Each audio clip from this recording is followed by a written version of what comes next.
አገኘሁት ዝና ምን ብዬ ሊማጣራው የብሩክ ወንድም ምን አባቱ ሊሰራ መጣ? በጣም አደገኛና ጨካኝ ወንጀለኛ ነው። ቤት ገዢ ሲፈልግ ነው ያገኘው። እና ብሩክ ምን ሊሆን ይችላል? አግታውትም ሊሆን ይችላል። ሰው አግኝተሽ መድብል ምን እንደሚያደርግና ለምን እንደመጣ ጠርተሽ የምትነግሪኝ ከሆነ ነው። እሱን ለማድረግ ብር ያስፈልጋል። እኔ ብሆን የጠፋሁት ኑሮ ብሩክ ይህን ጊዜ ሀገሩ ሙሉ ያዳርሰው ነበር። ብሩክ ወደ ታይላንድ እንደሚሄድ የሚያውቀው ዝና ብቻ ነው።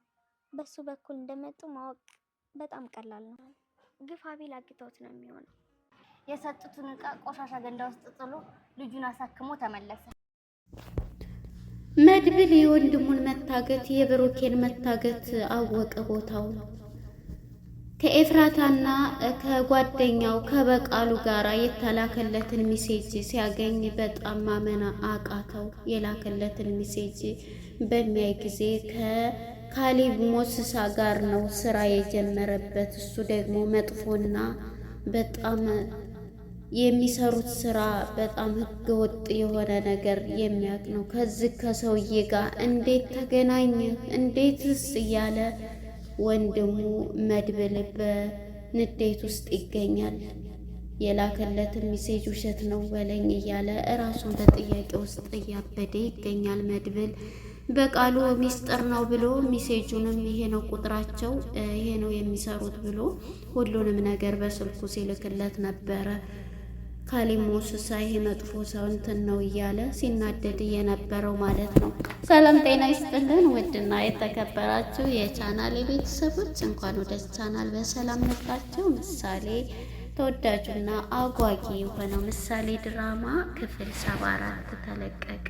75 ክፍል እንግዲህ 74 ስንመለስ ያው ብሩኬ እንደጠፋ ነው ኢንፎርሜሽን ለማግኘት ሁላቸውም እያፈላለጉ ይገኛሉ። ከኤፍራታም ጋራ ገንዘብ በመስጠት ኤፍራታም የምታውቂውን ዝናን እየተጠራጠሩት ስለሆነ ዝናን እንግዲህ አሁን ላይ ያለውን ነገር የሚሰራውን ታጣራ በማለት ነበረ የነበረው።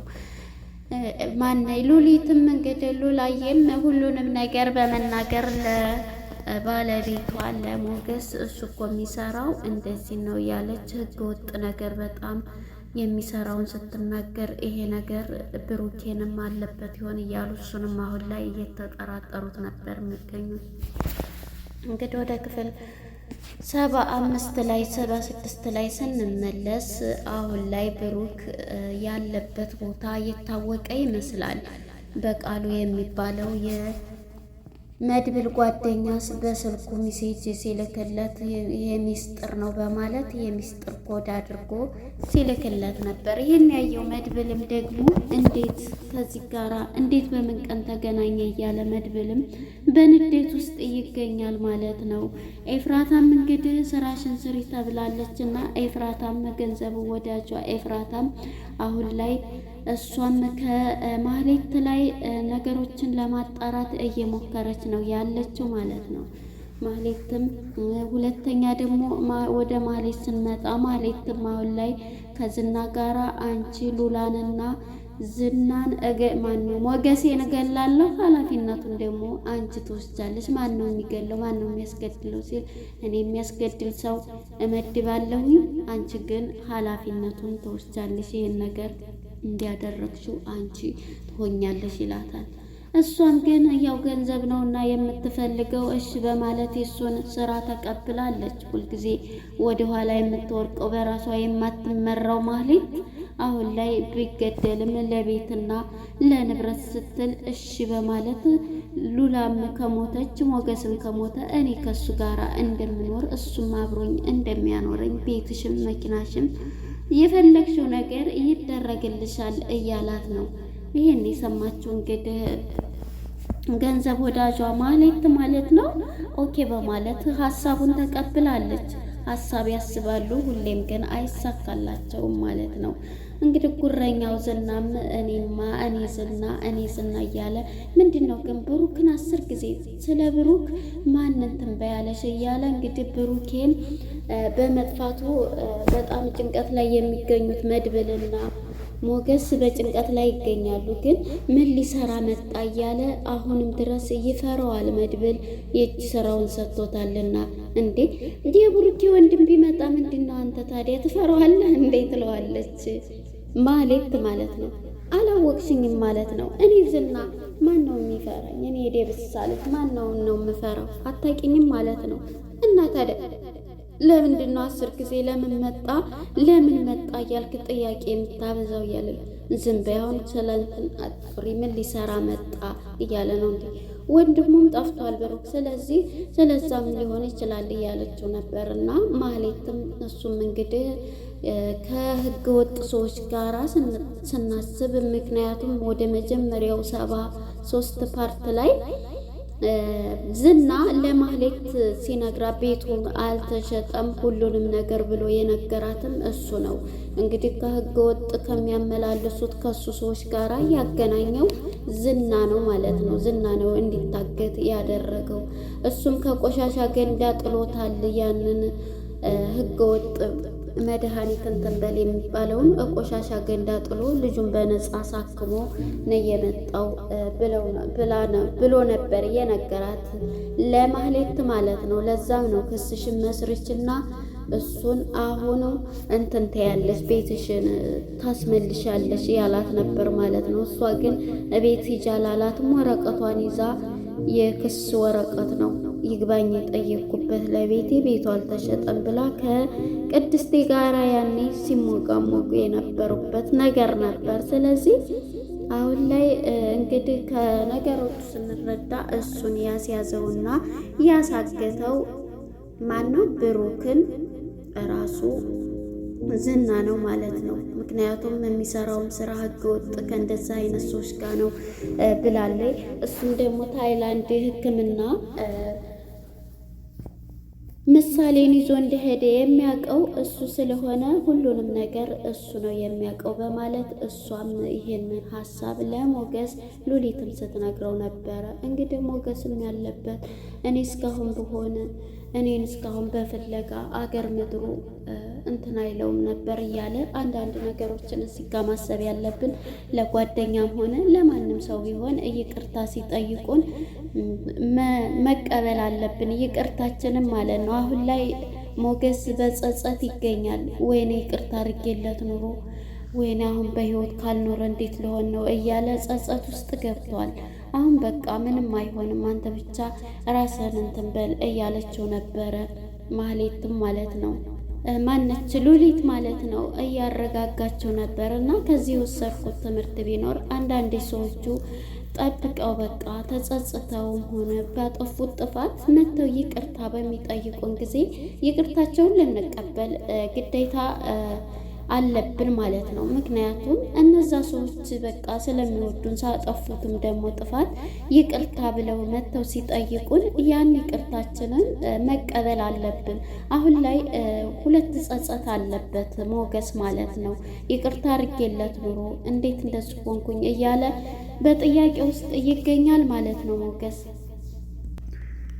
እናም እንግዲህ በጸጸት የሚገኘው ሞገስ እስካሁን እኔ ብሆን ብጠፋ አገር ምድሩን ይፈልግ ነበረ፣ እኔ ግን እዚህ ተቀምጬ በጣም እንትን አልኩ እያለ ነበረ የሚገኘው ሞገስ። እንግዲህ ሉላም በቃ አይሞቱም ሞቶ እስከሆነ እያለ በጭንቀት ይገኛል። በሀሳባዊ አሳክቶት ነው የሚሆነው። ይሄን እጅ ደግሞ የሚኖርበት ራሱ ዝና ነው በማለት ነው የምትናገረው ማለት ነው። አሁን ብቻውን እንግዲህ መድብልም እንዳለ እየተናደደ ይገኛል ማለት ነው። ቀጥታ ግን ወደ ኤፍራታም ጋር ነበረ። ኤፍራታ መጀመሪያ ወደ ማህሌት ጋር አንድ ላይ ቁጭ ብለው ማህሌት ስለ መድብል ጠይቂ ትላታለች። ኤፍራታ መቼም ገንዘብ ታየች ማንንም ቢሆን ትሸጣለች እና ኤፍራታ መጀመሪያ ቁጠሪልኝ ውረጅልኝ አለቻት ማለት ነው ማህሌትን።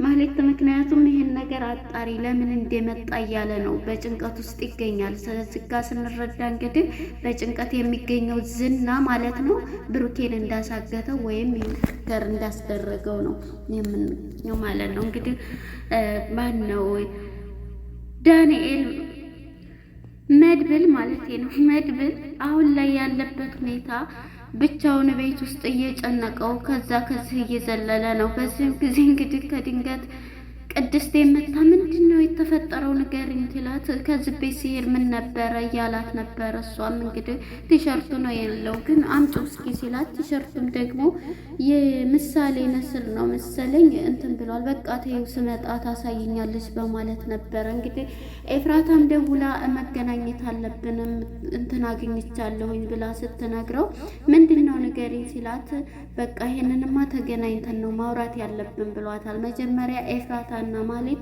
ሁሉንም ነገር ስለ መድብል የመጣበትን አጣሪ ትላታለች። እሷን በኩል እሺ ችግር የለም ትላታለች። መጀመሪያ ግን ገንዘብ ስጪኝ ትላታለች።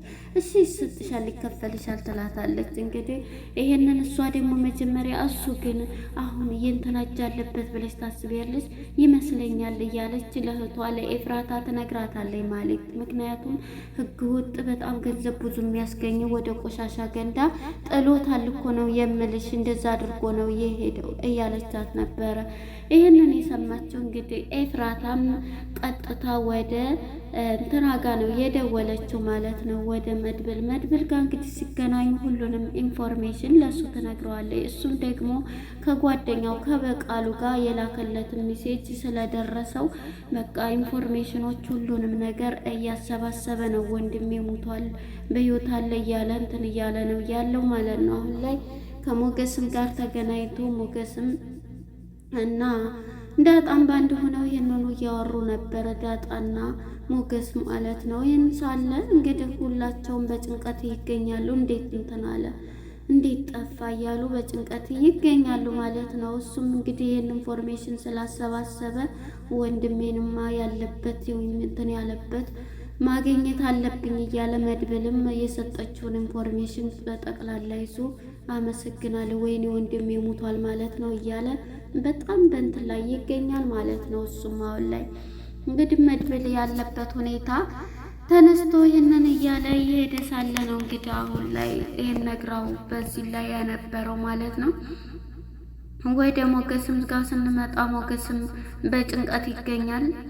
ዳጣም ያለችበት ሁኔታ ስለ ቤተሰቦቿም ስለ ሁሉም እያወራች ሽጉጥም አለን መኪናም ሁሉም አለን፣ እኔ ግን ሰው ስለሆነ ሁሉም ነገር ምንም አይመስለኝ እያለች ስላለችበትም ቲዎሪ ለሞገስ ታወራዋለች። ሞገስም አንድ ቀን ቤት ይዘሽኝ ትሄጃለሽ እያላት አዎ ሁሉም ነገር ሲስተካከል ይህ ይሄዳለሁ እያለ የራሳቸውን የግል ወሬ እያወሩ ነበር። ግን አሁን ላይ እንግዲህ በስተጀርባ ማን አለበት ማን ነው እንደዚህ እያደረገው ብንል ይሄን ነገር እንግዲህ ማን ነው ዝና ማለት ነው። ዝና አሳግቶታል ብሩክን ማለት ነው። ብሩክ ያለበት ሁኔታ አሁን ላይ ኢንፎርሜሽን ከሰበሰበው መድብል እየተረዳ ነው። እንዴት ታገተ ነው ማለት ነው። እሱ ታግቶ ያሳገተው ደግሞ አጋቹ ራሱ ዝና የዝና ሰዎች ናቸው። ዝና የሚሰራው ህገ ወጥ ነገር ነው አንደኛ። ስለዚህ በዚህ ውስጥ ያለው እየተጨነቀም ነው የሚገኘው። እንግዲህ ማህሌትም አብረው ወደ ደብረ ዘይት እሱ ሲሄድ እንዴ አላምርም እንዴ እያለችው ነበር። እውነቱን ነው ነገርኝ የምትይው ስለ መልኳም ትጠይቀዋለች። ምንም አታምቢ ምንም እያለ ያዋርዳታል ማለት ነው። ሁልጊዜ መቼም ከሱ ጋር ሆና መዋረድ የማይሰለቻት ማህሌት ማለት ነው። ሁሉንም ነገር ሲላት እሷ በደስታ ዝም ብላ እየሳቀች ፈገግ እያለች አሁን ኃላፊነቱን እንድወስጂ ቤትሽም ሁሉም ነገር ይሳካልሻል ይላታል። እሱ እንግዲህ አስገድሎ ሉላንም ዝና ማለት ነው ሉላንም ሞገስንም አስገድዬ ኃላፊነቱን አንቺ ትወስጃለሽ ባላት መሰረት እሺ ብላ ተቀብላለች። መድብልም እንግዲህ አሁን ላይ የወንድሙን ኢንፎርሜሽን ስላገኘ ወይ ነው ወንድሜ እያለ ነው እንግዲህ ብሩክ ስለጠፋ አሁን ላይ ያሳገተው ደግሞ እንትና ነው ማን ነው ዝና ነው ያለበት ሁኔታ አሁን ከሚሰራው አንጻር ታይላንድ መሄዱን ያወቀው እሱ ስለሆነ ስለዚህ የሚሰራው ደግሞ ህገ ወጥ ስለሆነ እሱ ነው ያሳገተው እያል ነው የእንትን የምንለው። አሁን ላይ መድብል ይደርስለታል የሚለው እንትን አለ ማለት ነው። ለነበረን ቆይታ እናመሰግናለን። ቀጣይ ምን ይፈጠራል? ብሩክን ያስለቅቃል፣ ይደርስለታል መድብል ብለን እናስባለን ማለት ነው። መድብል አሁን ሁሉንም ነገር ኢንፎርሜሽን ያሰባሰበ ስለሆነ አግኝቶት ይዞት እንደሚያስለቅቀው ቀጣይ ፓርት እንላለን ማለት ነው። ማንችማ እዚህ ላይ ማሰብ ያለባችሁ ገንዘብ ብዙ ነገሮች ይሰራ። ኤፍራታ እንግዲህ እህቷን በገንዘብ ነው የሸጠቻት። ሁሉንም ሚስጥር ገንዘብ አውርጅ በማለት ከዛም ገንዘብ ገንዘብ ከሰጧት ሁሉንም ኢንፎርሜሽን ታቀርባለች ማለት ነው። እና ኤፍራታ እዚህ ላይ በጎን እየረዳቻቸው ነው ያለችው ማለት ነው። ለእነ መድብል ጥሩ እንትን እየሄደች ነው ያለው። ለኤፍራታ ለማህሌት ግን አጣሪ የምትል አጣራለሁ ነገ ጧት ብላ ነው ሸኝታት የመጣችው ማለት ነው። እንግዲህ ይህን ይመስላል የነበረን ቆይታ። በቀጣይ ፓርት እስከምንገናኝ መልካም ጊዜ ይሆንልን። ባይ ባይ።